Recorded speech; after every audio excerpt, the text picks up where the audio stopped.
Welcome to this explainer. Have you ever actually stopped to wonder how a vast, uncharted continent transformed into a spacefaring global superpower?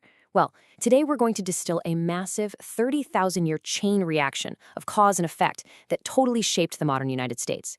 If you've ever wanted a really clear, high-altitude view of this incredible journey, relying strictly on the data and source texts to guide us, you are in the exact right place.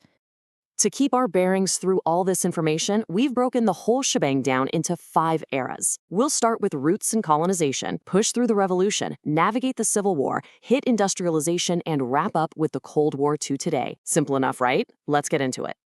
All right, era number 1, roots and colonization. And we are starting tens of thousands of years before Europeans even entered the chat.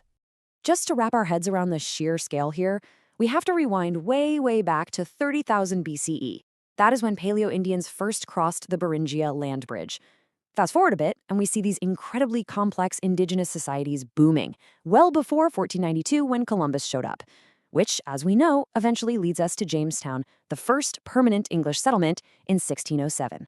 Okay, here's a detail that absolutely blew my mind about the scale of pre-Columbian civilization.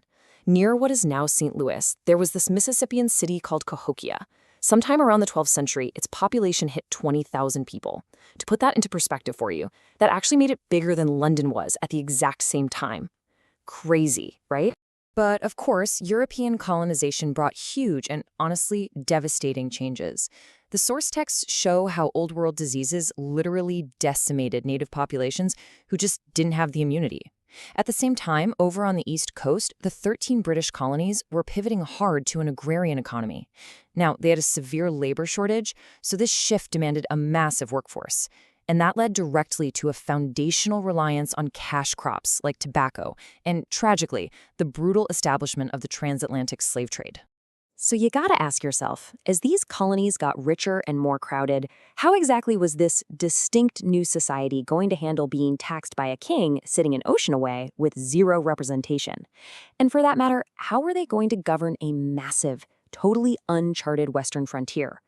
Which brings us to Era 2, Revolution and Westward Expansion. The tension between the British Crown and the colonies finally snapped. It's wild to look at how fast this all happened. In a really short window, the colonies declare independence in 1776, fight a whole Revolutionary War, draft the Constitution in 1787 to lock in a federal government, and then, boom, they immediately push west.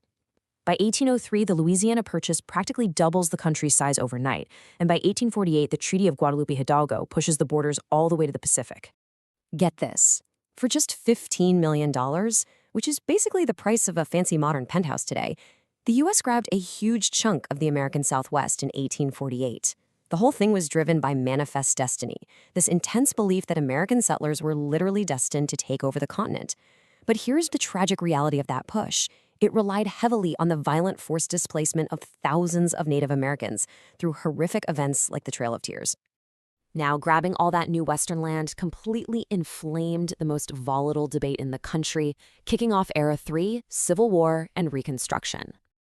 Basically, you had a country splitting into two totally incompatible worlds.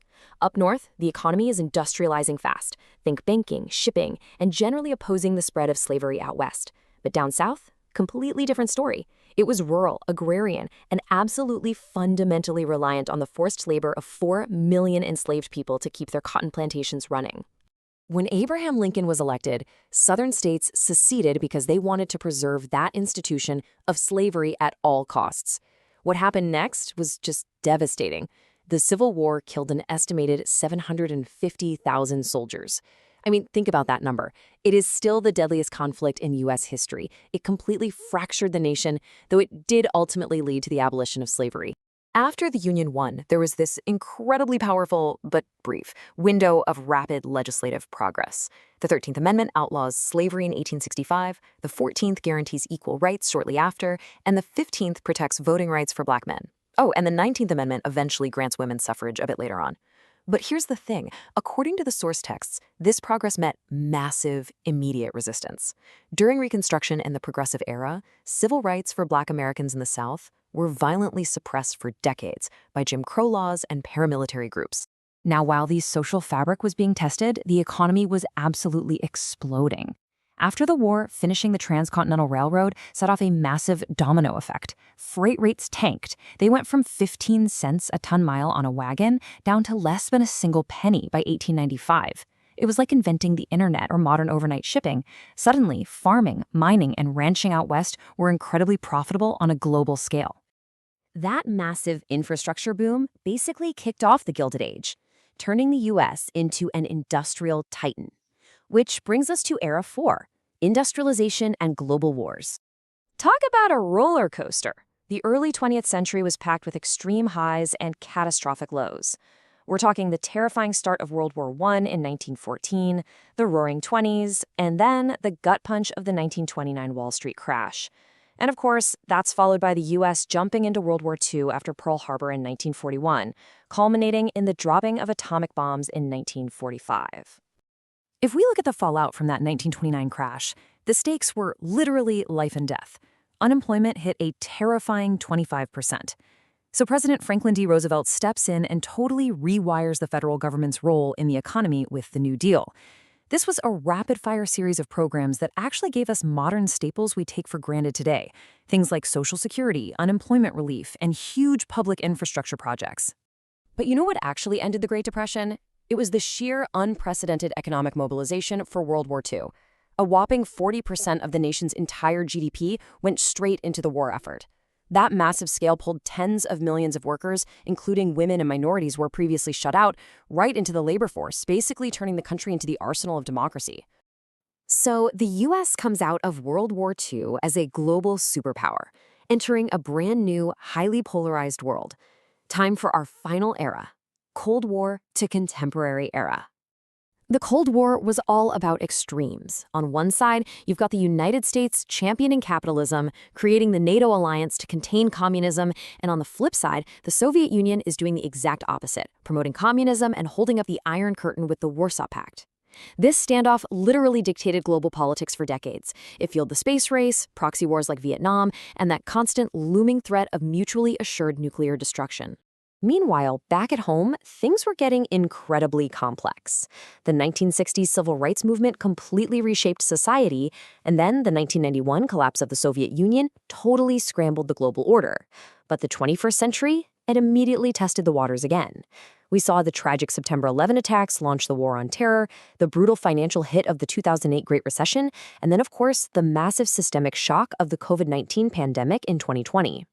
And looking at the source texts for our current era, recent years are largely defined by intense political polarization. There's been a real whiplash of administrative shifts, from the first Trump administration's America First policies, over to the Biden administration, and then back to a second Trump administration focused on government efficiency, or DOGE. The materials note that this period is deeply divided, pointing to the rapid rise of populist movements, highly contested elections, two presidential impeachments, and the civil unrest we saw during the January 6 Capitol attack. So that brings us right up to today. When you look back at this 30,000-year chain reaction from those very first footsteps across the Beringia land bridge all the way to the Artemis II mission prepping to put humans back on the moon in 2026, it really leaves us with one massive, provocative question. What is the next frontier for this continuously evolving nation? Thank you so much for joining me on this explainer. Keep asking questions and keep exploring the data.